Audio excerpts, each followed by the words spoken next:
আসসালামু আলাইকুম ওরহমতুল্লাহি ওয়াবারাকাতুহ।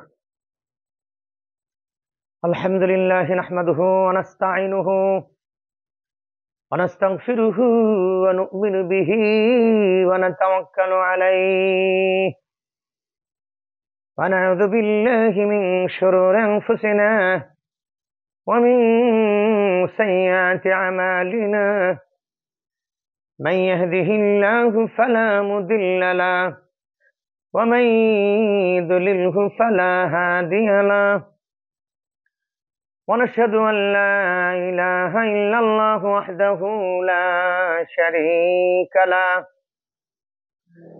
ونشهد أن سيدنا سندنا حبيبنا ومولانا محمدا عبده ورسوله الذي أرسله بالحق بشيرا ونذيرا وداعيا إلى الله بإذنه سراجا وقمرا منيرا. فقد قال الله تعالى في كلامه المجيد وفي فرقانه الحميد. أعوذ بالله من الشيطان الرجيم. بسم الله الرحمن الرحيم. والسماء ذات البروج واليوم الموعود وشاهد ومشهود. قتل أصحاب الأخدود.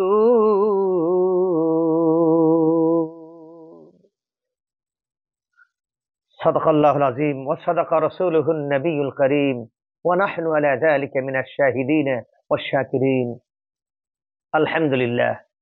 মুআজ্জাজ মুহতারাম সম্মানিত সুধী সমাজ, আল্লাহ সুবহানাহু ওয়া তাআলার দরবারে জানাচ্ছি অসংখ্য শুকর, যিনি আজকের এই মোবারক অনুষ্ঠানে, আজকের এই তাফসীরুল কোরআন মাহফিলে, দ্বীনি পরিবেশে, জান্নাতের বাগানে স্বতঃস্ফূর্তভাবে আল্লাহ সুবহানাহু ওয়া তাআলা আমাদের উপস্থিত হওয়ার তৌফিক দিয়েছেন। সেই মহান সত্তার শুকরিয়া জ্ঞাপন করছি আলহামদুলিল্লাহ। অসংখ্য দরুদ ও সালাম বর্ষিত হোক বিশ্ব মানবতার মুক্ত প্রতীক জনাবে মুহাম্মদুর রাসূলুল্লাহ সাল্লাল্লাহু আলাইহি সাল্লামের প্রতি এবং তার আহলে ইয়ালের প্রতি। সম্মানিত উপস্থিতি, আমি মহাগ্রন্থ আল কোরআনে কারীমের সূরা বুরুজ তেলাওয়াত করেছি। সূরা বুরুজ থেকে আমি 2-3টি আয়াতে কারীমা তেলাওয়াত করেছি এবং এই সূরা বুরুজের দ্বিতীয় শানে নজুল, প্রথম শানে নজুল আমি আলোচনা করেছি ইতিপূর্বে। আজকের আলোচ্য বিষয় হিসেবে সূরা বুরুজের দ্বিতীয় শানে নজুল, দ্বিতীয় ঘটনাটি আমি আপনাদের সামনে ব্যক্ত করতে চাচ্ছি। সূরাতুল বুরুজে আল্লাহ যে বলেছেন কুতিলা আসহাবুল উখদুদ, আল্লাহ সুবহানাহু ওয়া তাআলা সেই গর্তের অধিপতিদের আল্লাহ ধ্বংস করেছেন। আল্লাহ তাদেরকে জ্বালিয়ে পড়ে মিসমার করে ছাই করে দিয়েছেন। তারই দ্বিতীয় ঘটনা আল্লাহ সুবহানাহু ওয়া তাআলার সেই কোরআনের ব্যাখ্যার একটি শানে নজুলের ঘটনা আপনাদের খেদমতে, যিনি বিখ্যাত আল্লাহর ওলি, বাংলাদেশের বিখ্যাত আল্লাহর ওলি ছিলেন আল্লামা শামসুল হক ফরিদপুরি রহমাতুল্লাহ আলাইহির লেখা তাফসীরে হক্কানী থেকে আমি ঘটনাটি আপনাদের সামনে ব্যক্ত করেছি। আল্লাহ সুবহানাহু ওয়া তাআলা সঠিকভাবে ব্যাখ্যা করা, সঠিকভাবে আলোচনা করার সাথে সাথে আমল করার তৌফিক আল্লাহ আমাদের দান করুন, আল্লাহুম্মা আমিন। সম্মানিত উপস্থিতি, আরবের অন্তর্গত ইয়ামান প্রদেশের নাজরান শহরের ঘটনা। হযরত ঈসা আলাইহিস সালামকে আসমানে উঠিয়ে নেওয়ার পরে বিশ্বনবী সাল্লাল্লাহু আলাইহি সাল্লাম দুনিয়াতে আসার আগমনের পূর্বের ঘটনা, প্রায় 70 বছর আগের ঘটনা। হযরত সাইয়্যিদিনা মুহাম্মদ রাসূলুল্লাহ সাল্লাল্লাহু আলাইহি সাল্লাম পৃথিবীতে আসেন নাই, আর ঈসা আলাইহিস সালাম দুনিয়াতে ছিলেন, তখন তিনি দুনিয়াতে নাই। এই ফাঁকা জায়গাটির মধ্যে সেই সময়ে আরব প্রদেশের সেই অন্তর্গত ইয়ামানের ঘটনা, আরবের অন্তর্গত ইয়ামান প্রদেশের সেই ঘটনা, নাজরান এলাকার ঘটনা। সেখানে ঈসা আলাইহিস সালামের ধর্ম অনুসারী যারা ছিলেন তারা ছিলেন সেই যুগের মুসলমান, আর যারা ঈসা নবীর ধর্মের অনুসারী ছিল না তারা ছিল অন্য ধর্মে, অগ্নি পূজক, মাজুসি পূজক, বিভিন্ন পূজারী ছিল তারা। তারা ছিল বেদিন, আল্লাহর নাফরমান। সেই যুগে ঈসা আলাইহিস সালামের ধর্মের অনুসারী এক বড় লোক তার বাসায় একটি গরিব মানুষকে সে চাকর নিল, টাকা দিয়ে তাকে ক্রয় করে নিল। কয়েক বছরের জন্য সে তাকে ক্রয় করলো। সেই গরিব লোকটি তার চাকর হিসেবে তার কাজে যোগদান করলো, তার বাড়ির চাকরি গ্রহণ করলো। এবং চাকর চাকরটি বাড়ির দরজায় বসিয়ে থাকতো। বাড়ির মালিকের যখন যে যে ফরমায়েশ নির্দেশ হইতো, যে ফরমায়েশ হইতো, সাথে সাথে তৎক্ষণাৎ সে সেটা পালন করে আবার সেই দরজায় সে বসে থাকতো। আমার বন্ধুগণ, কিতাবিলাকে ওই গরিব লোকটি, চাকরটি যখন মালিকের কাজ সম্পাদন করে, মালিকের কাজ শেষ হয়ে যায়, তখন ওই গোলাম বসে থাকে না। যেহেতু গোলাম ঈসা নবী ধর্মের অনুসারী ছিলেন, তাই তিনি বসে বসে আল্লাহর নাজিলকৃত ইনজিল শরীফ তেলাওয়াত করেন। সুবহানাল্লাহ। এই ব্যক্তি সময় পাইলে ইনজিল শরীফ তেলাওয়াত করেন। এইভাবে দিন চলতেছে চলতেছে, বহুদিন যাওয়ার পরে একদিন হঠাৎ করে আহারে রাতের অন্ধকারে ওই মালিকের কন্যার ঘুম ভেঙে গেলে ঘুম থেকে উঠে দরজা জানালা দিয়ে ফাঁক দিয়ে তাকায় দেখে কি যেন একটি আলো দেখা যায়, গোটা এলাকা আলো করে ফেলেছে। তখন ওই মহিলা মেয়েটি তাকিয়ে দেখে তার বাড়ির গোলাম কি যেন তেলাওয়াত করতেছে, আর তার বক্ষস্থল থেকে এমন কুদরতি নূর, এমন আলো বের হচ্ছে যে এই আলোটা গোটা দুনিয়া আলো করে ফেলেছে। সুবহানাল্লাহ। এই অবস্থা দেখে মেয়েটি আশ্চর্য হয়ে গেল। সঙ্গে সঙ্গে মেয়েটি ঘরের ভিতরে ঢুকিয়া যায়, ডাক দিছে, আব্বা উঠেন উঠেন, ঘুম থেকে ওঠেন, আব্বাকে জাগ্রত করিয়া। আব্বা তখন উঠে গেল। আব্বাকে তখন তাড়াতাড়ি সঙ্গে সঙ্গে আব্বাকে সেখান থেকে উঠাইয়া আব্বাকে বলে, আব্বা শোনেন কি কি ঘটনা, ভাগো কি হয়েছে বলো, কেন এত রাত্রে আমাকে ডাক দিলে? আব্বা দেখেন দেখেন জানালার ফাঁক দিয়ে দেখেন, জানালার ফাঁক দিয়ে খিড়কির ফাঁক দিয়ে তাকায় দেখে এমন কুদরতের ঘটনা আল্লাহ পাক ঘটাইতেছেন।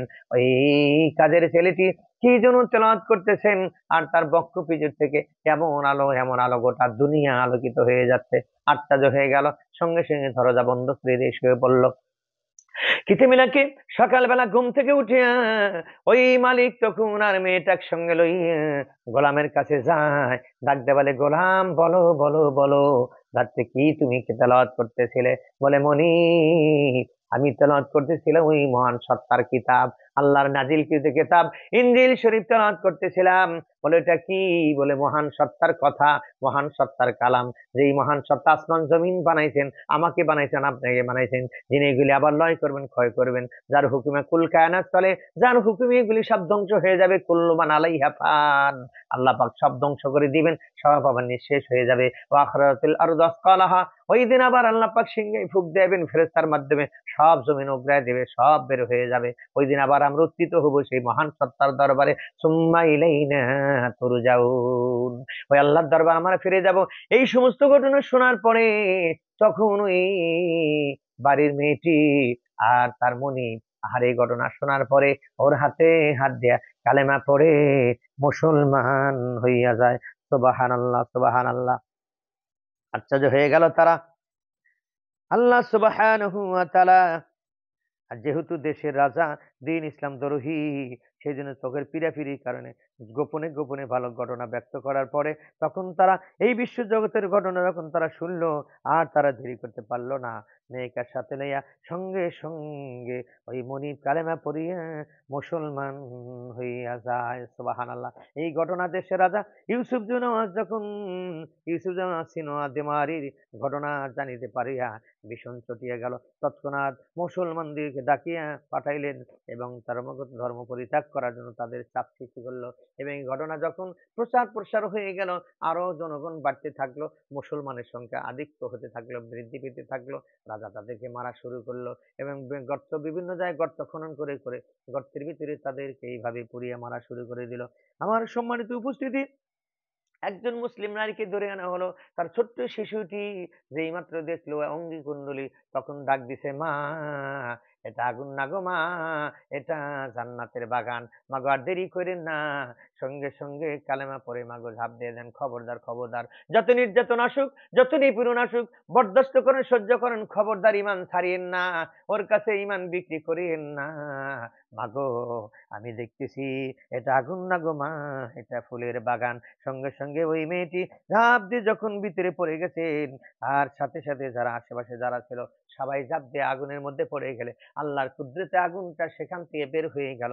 বের হওয়ার পরে ওই ইউসুফ ইবনে সিনোয়া দিমারি, যে রাজা ছিল ইউসুফ সিনোয়া দিমারি, রাজার যে সংসদ ছিল, ওদের সহ আগুন জ্বালায় পড়িয়া ওদের একবারে টাটকা জাহান নামে পৌঁছায় দেয়। সুবহানাল্লাহ। এটা ছিল সূরা বুরুজের দ্বিতীয় শানে নজুল, যেটা ইয়ামান প্রদেশের ঘটনা। আল্লাহ সুবহানাহু ওয়া তাআলা, আল্লাহ পাক কোরআনের নাজিলকৃত আয়াতের ব্যাখ্যায় এই ঘটনা তাফসিরে মুফাসসিরিনে কেরাম আল্লামা শামসুল হক ফরিদপুরি রহমাতুল্লাহ আলাইহি তার তাফসিরে এটা ব্যক্ত করেছেন। সেই ঘটনাটি আমি আপনাদের সামনে তুলে ধরলাম। আল্লাহ সুবহানাহু ওয়া তাআলা এখান থেকে শিক্ষা নিয়ে আমাদেরকে দ্বীনের পথে এগিয়ে যাওয়ার তৌফিক দিন। এখানে বোঝা যাচ্ছে যুগ যুগ ধরেই বিজাতিদের বাধা, বিজাতিদের নিপীড়ন, নির্যাতন মুসলমানের উপরে ছিল। আর মুসলমান ধৈর্য ধারণ করে, মুসলমান অকপটে আল্লাহর পথে জিহাদ করে সামনে এগিয়েছেন। আর আল্লাহর সাহায্য যুগে যুগে এইভাবে আসছে।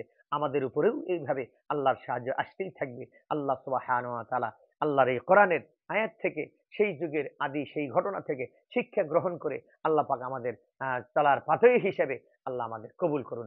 আল্লাহুম্মা আমিন। ওয়া আখিরি দাওয়ানা আলহামদুলিল্লাহি রাব্বিল আলামিন। আসসালামু আলাইকুম ওয়া রাহমাতুল্লাহি ওয়া বারাকাতুহু।